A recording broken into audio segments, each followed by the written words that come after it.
Welcome, everyone. It's the 14th of November as we're recording, and we decided at the last minute to kind of change our sort of planned topic and to really kind of talk a little bit about how to meet this moment as practitioners. What I've been noticing in the week since the US election result has sort of come in is a lot of clients showing up to sessions. And it's sort of like it's not business as usual. Like it's the thing that people want to talk about. It won't surprise listeners to know that we're all very progressive, left-leaning folks, and at least I think we are. And so this is not the outcome that we wanted or hoped for collectively. And I guess I'm seeing a lot of, like the usual rush to give a hot take on what's happened and the rush to soothe ourselves from the distress that it causes. And I guess I'm really thinking about what it was like in 2016 and how that took a while for us to really come to terms with the sort of, you I guess realizing that the world maybe isn't what we had wished to believe it was, that a lot of us are in these kind of bubbles. And so I thought it would be helpful for us to maybe talk today about how we are supporting ourselves, our clients, where where our thinking's at around all of this. And I guess I've got some ideas around how I've been sort of sharing, particularly with other coaches, around our job in this moment, which just, spoiler alert, is not to resolve macro political global stuff, and nor is it to really deny that it's happening. Like I think it really is about being with, which of course is something we talk about all the time on this podcast. So I guess maybe, Bridget, you're living in the US, and I just wanted to, we've been chatting over WhatsApp over the last couple of weeks, and I just wanted to check in with how you're doing and where you're at Oh, right now. thank you. Yeah. Yeah. I also think it's really great that we have an American and a Canadian and a Brit, Kiwi, Aussie Yeah. hybrid. Uh, Here there's a wider perspective, which I appreciate. And I think I can speak for all Americans who are feeling devastated by this, that I think we all feel a lot of love and support from the world, and that matters. As you can tell, it's just right there for me. How am I doing? I was completely blindsided and devastated by the result, like so many others. And like so many others that I've seen, I just took immediate and dramatic steps to protect my mental health at all costs. So for me, it is my mental health first. I knew that I could not respond to what's happening in the same way that I did in 2016, which was, and this is just me. This is the other thing I want to say, is that everybody is going to have their own response to this, and they're, you know, no judgment. For me, it was like immediately getting off of Threads, which was like my Twitter alternative. So the constant stream of news for me, I can't do it. And I don't know when or how I will be able to do it. And that's later. Having conversations with my partner about how we're going to navigate this together, and with my family, how we're going to navigate this together. It was really lovely, everybody reaching out. I think there was a lot of reaching out happening, and that was really, really beautiful. And for me, I'm having to be incredibly boundaried about what I can talk about and what I just can't talk about. I cannot be a part of, I just really went down a dark rabbit hole in 2016, I think, in trying to get in front of. And what I know now is I can't really get in front of anything. You know, my takeaway is, in my practice, is radical presence and radical surrender, not the more personal surrendering to what is in this moment, and being resourced so I can meet whatever happens in this moment, because I know I can do that. And so those are the things that have been really important to me. The work's been a little rocky. Like, how do I even work? Also, not going to, so on one side for me is this sort of hyper alert, hyper engaged stance, right? A hyper vigilance. But then there's on the other side where I just go, for me, I just go in the foxhole, and it's a dissociation, it's a withdrawal, and it's just sort of like, I'm going to hunker down and I'll be out when this is over. And that's like an emotional withdrawal. And so I've been thinking a lot about, how do I want to live in this time? How do I want to live? I don't want to wait for X period of time and then I will live again. I've done that. So my own patterns, right? And thank God that some of the ways I've grown have been served up to me, because it's like, oh, I can be a lot more conscious.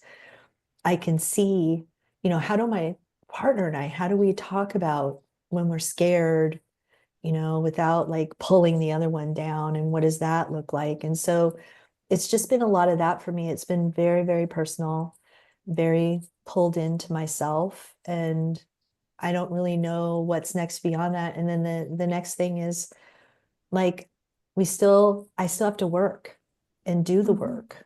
And I will say the one thing, and then I want to give it back to you guys. The one thing that's really been pinging for me, and I hear for a lot of coaches, is this idea of community. And I think now we're seeing where it's more than just an idea, like it's the social fabric. And part of what has happened is the social fabric over years of time has been broken down in the US, and I'm seeing a lot in, I think, other places as well. And there's, that's a whole other topic that we could probably get into at a different time. But that's something that's pinging for me. And I'm like, oh, and I'm not rushing into that, but I'm just noticing that that's something that is alive for me, that might be a place where I can dive into. So that's a long way of saying I'm just super up and down, and I think that's to be expected, as a lesbian. I've never felt this level of threat as a woman. I've never felt this level of threat, but I don't want to live my life in fear. So I'm just managing my mind and my nervous system.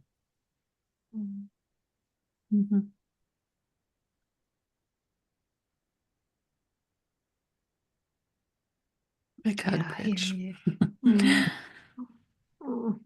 Yeah. Hearts with you. Thank you. And that's, I think I've been working with both. I would say 85% of my clients are in the States. And then I've also have a coach group of coaches that I'm mentoring right now. And there is a lot of alarm, that's the thing. There is a lot of alarm, but I think you really articulated that beautifully, Bridget. It's like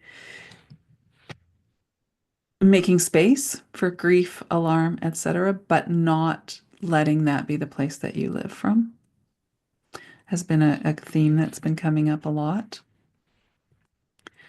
So it's how does coaching then become a place where that alarm can recede, and then a space where there's some psychological rest, and from there, depending, and that may take some time, but then from there, what you just, how do I want to live?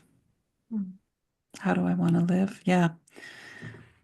And I mean, it's interesting. I've got lots of thoughts that we can maybe explore, but I'll leave it there for now and give Sass a chance to. Yeah, I'm finding myself like wanting to shut off all news sources and almost disengage completely and go, oh, I could probably live there, but I know that's not that's a sort of in response to the moment right now, and I know that isn't really.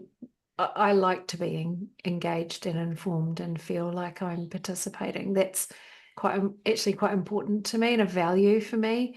So I just really am trying to hold space for it all. And I also guess I feel like it's a vicarious experience in lots of ways. There's something about living at the bottom of the world that feels, I think it's a false safety, like somehow doesn't affect us, but actually here in Aotearoa, we're witnessing an enormous backlash against a lot of progressive policies. And there is currently right now a hikoi, which is a protest march that is happening across the whole country because our right-wing government want to repeal a lot of rights and protections for Māori and our Indigenous people. So it's like there's nowhere safe. Like I've heard a lot of like, I'm just going to move to Portugal kind of ideas. And I think that's, I think, where we've come to is a recognition that actually, as the world gets more and more complex, we have a lot of these populist ideas that are coming through to offer simple solutions. And I think our response to that can sometimes be looking for an equally like, give me the simple thing, give me the thing that will help me feel safe again. And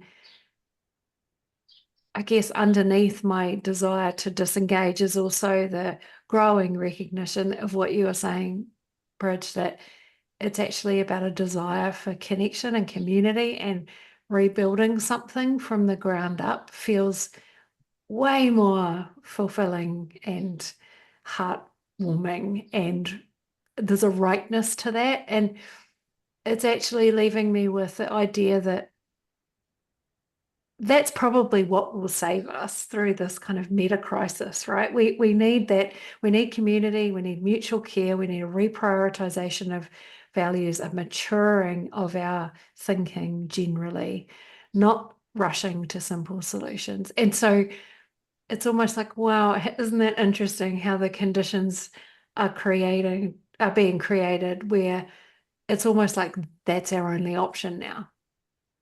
Yeah. Mm. Yeah, you said a bunch there, both of you. And, the other reason why I got offline was because I realized, I'm still on Facebook here and there, whatever. It's, just the ones that are weirdly linked in. Like that's where I do my work stuff. It's like, oh, I can watch corporate bullshit. Like that doesn't trigger me. But the reason why I got off the fire hose of news feed is because I realized that I was in a bubble. I had created a bubble that, and we all do this, right? That told me the things that I wanted to hear in the way that I wanted to hear them. And I think it's easy to point fingers at the other guys and go, well, they're being manipulated. But friends, we are all being manipulated.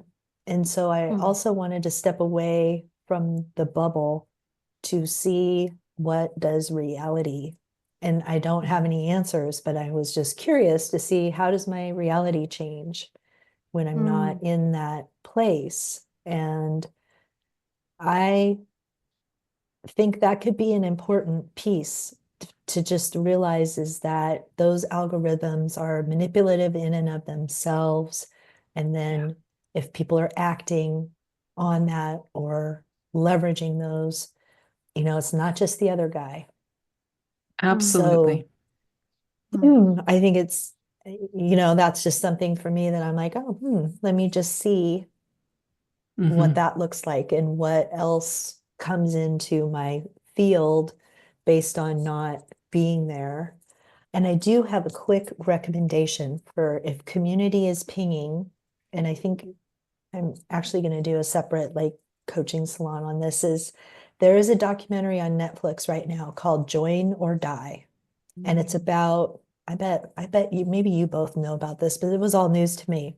It's about the guy who wrote this book called Bowling Alone. Yeah. Yeah. And another book called The Upswing. And basically he makes the connection between the deterioration of the social fabric and the deterioration of democracy. And so I think if anybody is at all interested in this, like start with that documentary and let me know what you think. Like, let us know what you think, because I'm very curious about it. Well, and that's where the getting offline is an interesting piece of it too, because there is a lot of relation potentially between the breakdown of the fabric of society and the increase of online. A good friend of mine lives about an hour south of Auckland and in quite a small community that was badly damaged in Cyclone Gabrielle last year. They're still recovering as well. And she talked about a similar thing. She said, the flooding meant that the whole village got cut off, like they were kind of isolated, and there were helicopters, bringing stuff in down the coast. You start to realize that we're basically just a slightly bigger Pacific island that is completely at the mercy of Mother Nature when you live in this kind of environment. But she said, like, it was incredible. People were just, because there's a lot of agriculture is kind of the main industry. And so a lot of people have, the four-wheel drives and big farm vehicles and things. And people were coming along and saying, okay, we can bring a pump. Do you need help with, a generator? We've sort of got 17 generators in the community. We can pass them around. And they ended up deciding to create a sort of communal kitchen. And my friend Nikki is a cook and she writes cookbooks, and she sort of pitched in and she said the thing that, because she lives on her own and she doesn't have children, she said, I've never felt more connected to my community than in the wake of this quite devastating natural event that left everybody feeling quite shocked and vulnerable, and a bit abandoned actually by, the sort of, powers that be. And she said, actually, it was incredibly reassuring to see how community actually comes together. And I know Rebecca Solnit writes quite beautifully about this, about how, the thing that happens in disasters is often it's not the disaster that we might view it as from the outside. I'm really hopeful. I think it's going to be necessary, like as the climate emergency takes more hold, we're going to be left with this. This is how we take care of ourselves, right? Is to actually take care of the people we live with. So it's sort of like, is this the practice run for that? Yeah. Interesting. It's hard to, I mean, I think all of that is true. And it's about, I think too, about my locus of control, right? And just, that's why I just feel like I just brought everything in closer for now. I don't know that it will always be that way, but it's like, okay, what do I need to look after, care for, ensure right now? And then meet those other moments as they come, and be as resourced as I can to do that and help others do that too, because that's what I love to do. And that's, I think too, just I had been thinking about redefining success a lot before this, just because I realized myself, I just fall into those financial goals or measuring myself by success or failure and looking in my past, if it's just by somebody else's measuring stick. And I think now more than ever, it's like it would behoove us all to decide what does success look like in our lives. And I think it's different. I think it changes. Yeah. One of the things I've been talking about, less to my clients, but because this podcast, I assume, is listened to by coaches, and I was, talking to my group of coaches, and this is always what I'm saying to them, and so I kind of, brought this idea forth of this world really actually needs more wise woman energy more than ever, and so this moment is really calling for that energy. And I feel a little bit, maybe because I'm a bit older than the two of you, I don't know, but I feel like I was able to like get over the alarm stage quite like, okay, yeah, all right, this is what it, because I think I maybe am in, after 2016, I really actually made a point. That was my bubble moment, Bridget, where I was like, okay, I'm not going to be in that bubble anymore. That caught me so off guard. I'm going to make sure to know people of all realms. And so it's interesting because even just asking a question of ourselves, like, would I be able to coach somebody if I knew they voted for Trump? I don't know what the answer to that is for each person, but it's an interesting thing to contemplate as a coach, to think about. And to think, I think the tendency, I think we're embodying this wise woman energy right here, right now, because I think the tendency in the past may have been, I need to become more of an activist. Mm. And there is, I'm not saying that's wrong at all, but there is a lot of that energy already out there. I think there's what we're short on is the wise woman energy, which I think of as not activist energy, but alchemist energy. How do we bring some of that missing energy into it, which is different, just a different flavor than activist energy? Activist energy is good, and I'm not saying we shouldn't have that. I'm saying there's also something else that is really helpful and good. And maybe we are among those people who can bring that alchemist energy to this. Activist energy can be very young, and it's appropriate for young people to be in that energy, but as we age, we should be coming a little bit more into some alchemist energy, I would say. And so I was just going to say, we were talking about this in a group I led this week. Like, is there actually any belief that I require my clients to hold before they qualify to work with me? Right? Because we were talking about the same thing, and I was sharing, I love that you're calling this alchemist energy. I really understand and that energy and is different from activist. That actually we see the same kind of almost a parody of each other at either ends of the spectrum, and the need for us to be agreed with when we're in that space can sometimes cause as much suffering as anything else. And I think there's something about being able to, really offer that unconditional positive regard, I guess we'd call it in the trade, to a person in front of us. And I think developmental coaching really offers us a framework to kind of understand this, right? Because that model suggests that we go through developmental stages that allow us to hold increasing levels of complexity. And so when we're kind of developing along the way, we're looking for the simple answers and the right, wrong, the binary stuff. And at some point we sort of start to see, well, actually there's pluses and minuses to all of those things. So what do I think? Can I self-author my beliefs? And I think as well, there is a suggestion that we move into a self-transforming stage where we can hold the paradox of our own beliefs and the contradictions that we embody. And it is much easier then when we can hold that within ourselves to allow it in others too. So yeah, I really hear you on that, Leanne. And I think that's something I've felt differently now as well, is I don't think any one ideology has all the answers for everybody. No, Like, of course not. there is like that's a kind of fantasy too, right? Like someone will come along and have the answer. Yeah. Yeah. Yeah.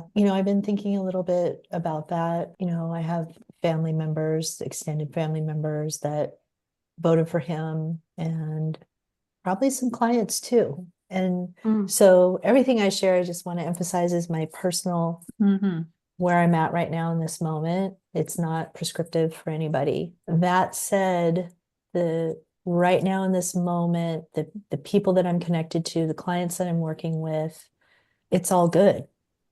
There's nothing wrong with that. And I think for me, I don't know that all of us understand the implications of the decision that's been made. So I guess I hold that. And that I don't want to paint everybody with one brush. And I want to be more nuanced than that. And there may be a time where I feel differently, where one brush is just fine, Yeah. Yeah. based on what happens. And Yeah. Yeah. but in this moment, it's like, no, because, I know these people that I'm thinking of, and some of the other ones I'm like, you could be out there, right? Because I don't Yeah. trust them, and I don't, but I don't anyway. I don't like or trust them anyway. So for the people that I like and or trust, I don't believe they made those decisions out of a mindset to harm others. Right. And so, but it's something to grapple with, that people, and like I said, some people will decide, I don't want any of that. I don't ask for people's affiliation up front. So if I am who I am, I say what I say, I am about what I'm about very openly. And if people resonate with that and we're a vibe, we're welcome to work together. And that's the way that I look at it. But I think that's something that everybody has to come to for themselves. But for me, that's part of that kind of anti-bubble thing, is I need to build some more tolerance and not think that everybody who took a different action in the ballot box than I did is out for me, because I don't believe that. I think there's a lot, there's a lot Yeah. of muddying of the waters here. And even if there's that, and then people just personally muddy their own waters because they're coming from, they want a tax cut or whatever. And, Sure. Yeah. and I want these things that are important to me. So Mm-hmm. there's a piece of it that's that. And then there's a whole other piece that is not that, but let's just leave that there for now. Mm-hmm. Well, yeah, I mean, there's all kinds of interesting data coming out of these results that are kind of like, oh, interesting, like the only group of people who moved compared to last time, moved in the direction of Kamala Harris this time, more of them voted for her than did last time, are white educated men. That group is the only group that moved and voted more for her than they did for Biden. Yeah. So, there's all kinds of weird, interesting things that make it almost impossible to use that broad brush, as you said, and paint everyone with that broad brush. I mean, you can do it if you like, but it's going to leave you, well, I mean, I'm not, Yeah. I just think that there's a lot of immaturity. We live in a culture that's very youth obsessed, and then that's one of the things that can lead to immaturity, not just youth obsessed in terms of appearance, but youth obsessed in terms of psyche as well. There's an immaturity, and when there's so much immaturity in the energy, it's kind of not super surprising that the most immature person possible gets to be gets to head things up. So it's like, how do we I'm always about inviting my clients into their fullest mature selves, right? And helping them grow into ever more and more mature expressions of who they are in the world. And and if coaches are listening to this and want to feel like they are also, as coaches, we also want to be doing that. I gave a piece of advice to my coaches today, and I said, there are two things to really watch out for here for yourself, is if you that keep you from that maturity, that will be impediments. If you bring into contempt or cynicism. Contempt and cynicism are really going to keep you in a very immature place. So letting yourself just be maybe a little bit curious about that, is there. Yeah. Yeah. And it's a tough one, and it's like balancing that with people needing to be where they're at emotionally. But I think what you're Absolutely. saying is that's going to be a better place for the individual to be, for you to, for us As a to be. coach, yeah, we're going to be Yeah. better coaches if we can find our way there. Now, maybe you can't find your way there immediately, but Yeah. just at least having that I'm offering that, as we often do on these calls, as a Yeah, like you don't have to be here now, but Yeah. here's a bit of a light down the pathways. Yeah. absolutely. I wonder if this is a galvanizing experience for folks. I know most of the clients I work with are folks that experience self-doubt to some degree in some aspect of their world. And one of the, I guess, most hopeful things that I've been hearing from people is it's almost like all bets are off. Like this person who is very, very immature, arguably completely unqualified for the role, and as a bully has reached the highest echelon that one could.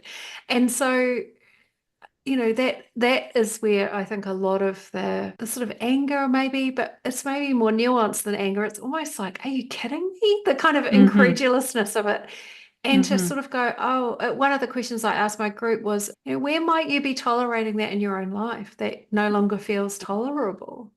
And there was Mm-hmm. this sort of outpouring of, yeah, I let my father-in-law or my boss or my colleague or my neighbor override my own intuition, my own sense of what's okay and not okay, in order to keep the peace. And Mm-hmm. and my invitation is always, what feels like the most doable, safest thing. That's just one step you could take to, changing how Yeah. you respond to that. And, we had a long conversation about this, but I think it's almost like and there is always, I'm the eternal optimist, right? There's always an opportunity to kind of see, well, can this be grist for your milk? Can this actually be the thing that encourages you to be braver? Yeah. Yeah. Maybe it's like the COVID vaccine. One shot gives you a few antibodies, but you really Yeah. need that second shot to get full immunity. Yeah, yeah, Yeah. yeah. Yeah. Yeah. Well, here we are in the second shot. Yeah. Yeah. Yeah. And like it's probably going to be bumpy, like yes, I'm an Yeah. optimist too, but it also can potentially not be nearly as a catastrophe as much as Mm, some people are mm, very into catastrophic thinking, mm, and that mm, it could be and it could mm. not be. We don't know. Yeah. Yeah. We don't know. That's the thing that when I talk about you can't get in front of it, Yeah. that's the piece that I don't think, I mean, for me personally, I can't get in front of that and imagining every Hmm. catastrophic Yeah. scenario and getting hooked by the Mm, outrage of the day, because there Yeah. will mm, be Yes. outrages. There, mm, our hearts will be broken. Yes. mm, mm. Yes. And so cultivating a strong heart that Mm, will not be broken, mm, Hmm. Hmm. by mm, Hmm. whatever happens, I mm. think feels important to me, because I Yeah. don't want to be broken. I do not want Mm, to be broken down. I do not want to live in a state of rage Hmm. or helplessness. Or, it's funny, we're talking about the all bets are off. And I do find myself kind of saying, well, fuck it. Like just Right. fuck it. I'm gonna, yeah. refocus my business and do consulting and personal coaching, whatever, fuck it. Yeah. But Yeah. trying not to slip into nihilism, right? There's like Hmm. Mm, two kinds of fuck it, right? And there's a mm, fuck Yeah. it that's just like, what's the point? And Hmm. so when I start to feel like that, it's like, okay, take a break, literally go touch grass, walk outside. I do think a Hmm. lot of the yeah. things that we learned from COVID will be applicable Yeah. here, Hmm. Yeah. is Hmm. just sort of remembering where we are and where we're Yeah. Yeah. situated. Yeah. Yeah. Yeah, Yeah. Yeah. When I zoom right out, I think we were made for these times, Hmm. I guess so. I mean, right? there's I had a no little, alternative. yeah. Yeah. I had the algorithm presented me with Ursula Le Guin, who is the original kind of feminist sci-fi author and an all-round amazing woman. So, we once believed in the divine right of kings. Mm-hmm. That is largely no longer true. And, I don't know, I find fiction particularly inspiring at these kinds of times. And, I think it's fascinating that one of the most popular authors across the globe right now is a woman called Sarah J. Maas, who writes, well, some people call it fairy porn, but it is kind of fantasy. And there's always a female protagonist who goes through a heroine's journey. Yeah. She has about 3 or 4 different series, and they're usually like several books long. You can probably tell I've read some of them. And Yeah. there is this kind of willingness to do the hard things, that like the really hard things. And some of them they're quite violent, and there is a kind of, there is one hero to rule them all. There is a Jedi kind of notion to it all. But I think, there are millions of young women who are reading these books. Millions of young women reading these books. Like, I don't think that's benign, No. that you have this kind of wave of superhero fiction, right? Like, I think what we're starting to see is actually we have to claim that for ourselves, that sense of personal power and what we can influence and what we tolerate. I think there is a lot to be kind of hopeful for in a time of real destabilization. Generally, historically, what tends to happen is it rises up from the people, right? The answer rises up from the people. It's not usually top down. That's usually the thing that we're dissenting against. Yeah. Yeah, good I mean, point. and like, yeah, that pulling back vision. And I mean, I even just thinking about, I'm 58 and thinking about what has happened in the span of just my short lifetime. Yeah. And like when I was born, a woman could not get birth control without her partner agreeing to it. She could not get a loan without a man co-signing it. Like just in my short lifetime, there's been, we've done a lot, and it hasn't all just been a straight line. It hasn't just all been this straight line of progress, or it's been bumpy, and there's been I sometimes think about what was it like to live when JFK was assassinated, and then Martin Luther King was assassinated, and then Robert Kennedy was like, and people were getting shot on campuses, and so we That's can in our handle it. lifetime. We can handle Yeah. it. We've got it. Yeah. It's going to be bumpy, but yeah, we're made of good stuff. It's funny. I thought of that yesterday. I woke up and my nervous system was just jangly as hell. And that's the other thing too, like going back to the podcast episode where we talked about the limitations of mindset coaching. And I said, here, I'm keeping my mind right. But what that means is also keeping my body right, my nervous system right, because I can tell it's just coming from my nervous system, and we talk about it in our houses, like you get tipped over and, so my nervous system was just activated. And I thought about that. I thought about the people that, just somebody like me who got up in the morning but was at this inflection point in history, where big things were happening, and that they probably felt a lot like I did, and they made it, they lived, they continue to live. And I take a weird solace from that. Yeah. So yeah, I don't know. It's a backhanded kind of comfort, but it's like, we can make it through. I just read earlier this year Starhawk, who some of you may know. She's a feminist writer, and she's written a lot about women's circles, and she's really into permaculture right now.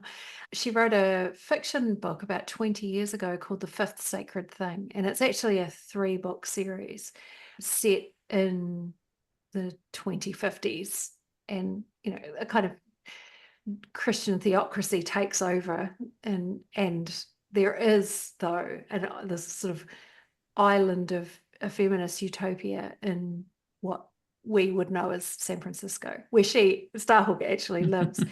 And then these two worlds kind of meet, where there is this tyranny of a very top-down, awful regime and this quite eco-utopia run on feminist principles.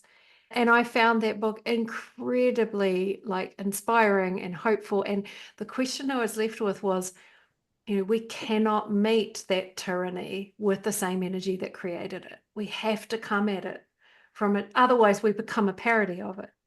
And so, one of the themes that has been emerging from our conversations is this idea of love and loving people past their personality and their behaviors and stuff that we might all find a little problematic, but loving their humanity and their potential and the potential of all of us to kind of rise.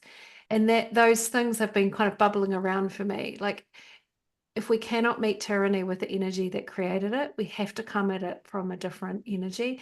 I think that's what this is. I think that's what loving people through their external stuff that's often come from their own wounding and our own absolutely stuff. The answer to inhumanity is not more inhumanity. It's ever deeper and stronger humanity. Yeah. And that's a huge challenge, when and people are feeling threatened. Completely. But that book, I read it too. And and it doesn't mean, and that may be that those of us who aren't feeling as threatened and have a greater capacity are the ones who take that on, and we don't expect it necessarily of the person who is feeling very threatened at the moment. That's not their job to I mean, I think that's such a huge piece, is just there's the community where you live, but we are worldwide, and that's really important, that physical community. But then there is this worldwide community that we're all a part of. And online they talk about your emotional support Canadians, and it's like but like a puppy. I feel that so deeply, and it matters. And so I think everybody has a role to play. I spent most of the week of the election doing welfare checks on everyone I know that lives in the States. But because it's like, that is your job when people you care about going through it, right? And I guess that is one of the reasons I sort of, it was Bridget's turn to host our session today, and we decided, actually, no, that's not necessary right now. Like, you weren't feeling it, so it was like, oh, let's talk about something that helps you to maybe be in this and not feel so alone. And I guess it's those gestures that are a way of offering love and care that are actually not that difficult. I think we often have our own hero complexes, don't we, that we have to do something quite grand. But my own kind of belief is that we are, as coaches, quite well placed to meet this moment. And maybe if you're listening in from the States, you're not feeling that right now, but that's okay, because you're part of an international community of coaches who can do what you're suggesting, I think, Leanne, which is don't feel alone in it. Actually reach out. That's where we meet the moment with some humanity and a collective mutual care approch, rather than, well, good luck. Sucks to be you. Sucks to be you. How does it feel, America? That's I was thinking as you were talking, and just for any coaches listening, like getting an international American buddy coaching exchange, and just adopting an American coach. But it goes both ways. And but I just think those are things that people can do, and it does make a huge difference. It really does, to just feel witnessed and held and supported, and that people have our backs. Yeah. Because I think there's a part of this too that is shameful. It's like, how could That's we our let this guy. happen? Yeah. Oh, wow, You interesting. know, Yeah. and Yeah. I mean, I can't even get into that. Maybe we'll just cut this part, but it's like there's just a lot of complicated emotions. And so I think for me, it's Yeah. felt nice to feel the embrace of other people, even though as Americans, we have a complicated history. So yeah, it just feels good. Yeah.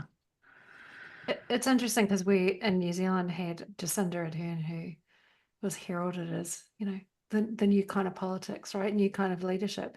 And she's been replaced by a right-wing coalition who couldn't give a rat's about so many of the policies that she brought in.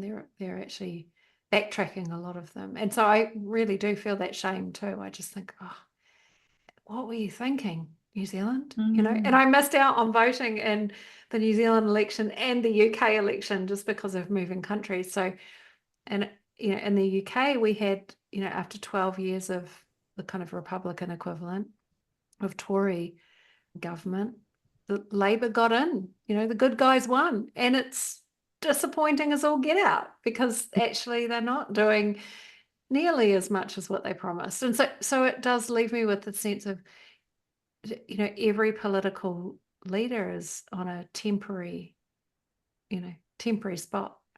And they're Oh, often self-interested and, about their own, their own stuff.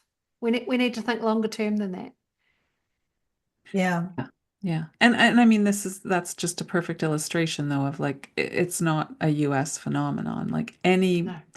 government that was in power during the pandemic is pretty much being voted out, whether it was a right-wing government or a left-wing government. Whoever Yeah. was, that's Trudeau is going to be on his way out in Canada in Yeah. 2025. That's Yeah. pretty much a given. And that's so Mm. it's just Yeah. the case that for most people, this I think is the core a core piece, not the core, but a core piece is this piece of getting too caught up in ideology and missing out on the material circumstances of people's lives. Yeah. Yeah. So, I mean, you don't, yeah. So Yeah. that's where I think we've been talking towards is like letting it be more Mm. about our coaching being helping people live good, full, rich lives Yeah. in all the ways. Yes. Yeah. Yeah. And yeah, yeah.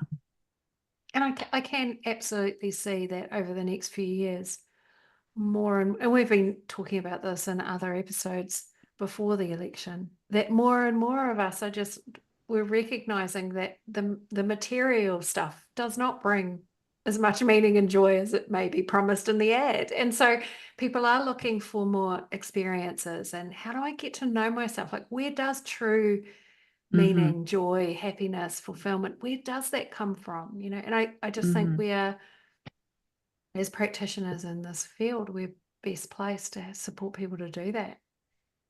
We've kind of got to get over anything that we feel like we need to hold back from that. Like, get Mm-hmm. out there Mhm. proudly Yeah. and offer it.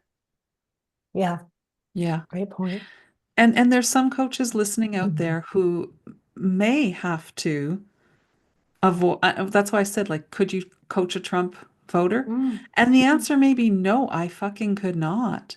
yeah. And that may be Exactly. a very healthy response, and Yeah. so that's where it's like getting clear about Mm, what your work entails. And maybe your work is just coaching a very niche group of people who, feel very alarmed by what happened mm, and mm, need extra tender care.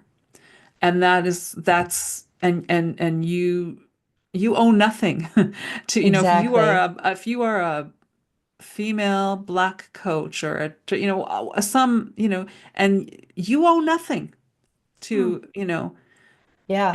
and go take care of yourself and make your work feel right and mm. doable for you. Like we're not saying, I just want to be clear on that we are speaking into this bigger theme and it doesn't mean that if you feel like you can't Mm.